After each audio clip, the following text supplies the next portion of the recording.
매일매일 나의 장 건강을 알아볼 수 있는 방법을 알려드립니다. 바로 똥냄새인데요. 실제로 고약한 방귀, 대변 냄새, 점액질이 섞인 대변은 대장암을 의심하라는 말이 있습니다. 이유로는 대장암 조직의 궤양과 괴사로 악취와 분비물을 만들어내기 때문입니다.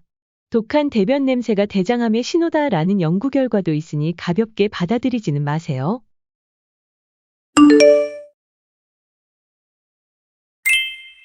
안녕하세요. 선생님, 언제부터인지 똥냄새가 너무 심해 창피해요.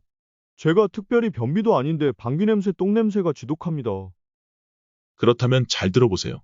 대장암 환자와 정상인의 방귀 성분 분석을 해본 결과 지독한 냄새의 원인인 메탄티올 함량이 약 10배 이상 고농도로 검출되었다고 하니 원인을 알아보죠. 오늘 집중해보세요. 기본적으로 똥의 형태나 물기 등은 수분 함량이나 섬유질의 함량에 따라서 달라지게 되는데요. 보통 건강한 바나나 모양의 변에서는 수분이 약 200cc 정도 함유되어 있다고 보는데요. 하지만 변 자체가 장에 오래 머문다면 수분이 많이 흡수되어 딱딱하게 굳은 토끼똥 같은 모양이 형성되게 됩니다. 그리고 섬유질이 부족할 때도 구슬같이 딱딱한 변이 나올 수 있습니다.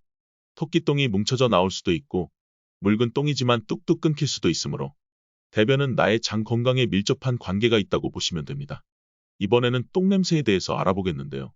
보통 똥냄새는 먹는 것에 따라서 달라지게 되고 냄새가 악취가 심할수록 안 좋은 장내 환경이라고 생각하시면 됩니다.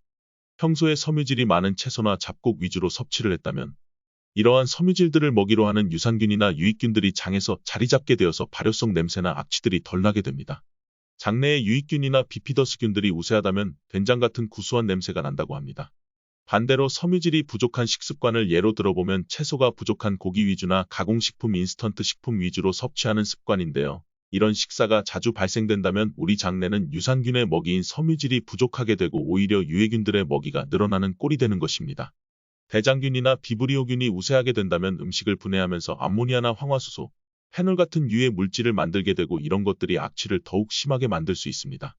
예전 자료를 보더라도 육식을 많이 하는 부잣집의 화장실 냄새가 지독했다고 합니다.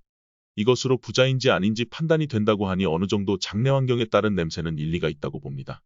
어느 날부터 밀폐된 화장실에서 볼일을 보느나 중간에 평소보다 냄새보다는 악취에 가까워졌다면 나의 장내 환경이 안 좋아졌다고 볼 수 있습니다.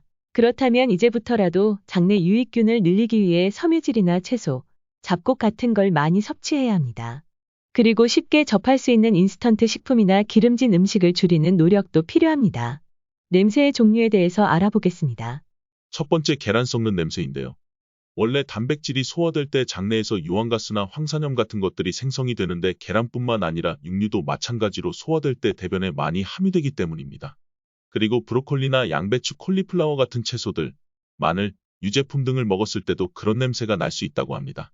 하지만 황산염 자체는 인체에 꼭 필요한 성분이라 걱정 안 하셔도 되지만 계란 썩은 냄새가 너무 심하다면 위에 식품들을 줄여보면서 악취가 식품에서 온 것이 맞는지 확인하는 게 중요합니다.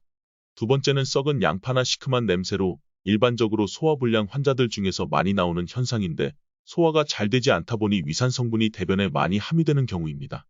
그래서 역류성 식도염이나 위궤양, 십이지장, 궤양을 겪고 있다면 너무 걱정 안 하셔도 됩니다. 하지만 소화불량으로 검진 시 위에 이상이 없을 때는 장에 문제가 있을 수도 있으니 꼭 내시경은 필수입니다. 3. 실제로 항문 주위에 출혈이 있는 경우와 장내에서 출혈이 있는 경우가 있습니다. 이때는 피의 성분으로 변이 검게 되는 현상이 동반되기도 하고 직장이나 장의 끝부분에서 출혈이 있다면 붉은 경우도 있습니다. 그리고 장내의 조직이 괴사하면서 생선 썩는 냄새가 나기도 하고 장내 종양의 발생과 함께 혈변을 볼 수도 있어 이때는 대장암이나 직장암 같은 악성병변을 의심해 볼 수도 있습니다. 그래서 대변에서 생선 썩는 악취가 난다면 꼭 병원에 가서 진료를 받아보셔야 합니다. 그리고 마지막으로 대변의 횟수는 하루에 3회까지는 정상이라고 생각해봐도 됩니다. 내가 크게 불편하지 않고 일시적으로 더 많아지기도 줄어지기도 하지만 갑자기 변비가 생겨 변 볼 때 너무 힘들어지고 스트레스를 받는다면 직장암을 의심할 수도 있으니 꼭 상담받아 보세요. 변은 어떻게 보면 나의 몸 상태를 나타내는 지표가 될 수 있으니 너무 더러워만 하지 말고 냄새와 모양에 주의 깊게 살펴보시길 추천드립니다. 마지막으로 정리해볼게요. 대변 냄새는 대장암으로 갈 수 있는 길목에서 내 몸에서 주는 경고이므로 무시하지 말고 빨리 섬유질이 많은 음식으로 식생활의 변화를 가져야 할 것입니다. 오늘 준비한 똥냄새 아니 준비한 내용은 여기까지입니다. 빠르게 구독 버튼, 좋아요 버튼 눌러주세요.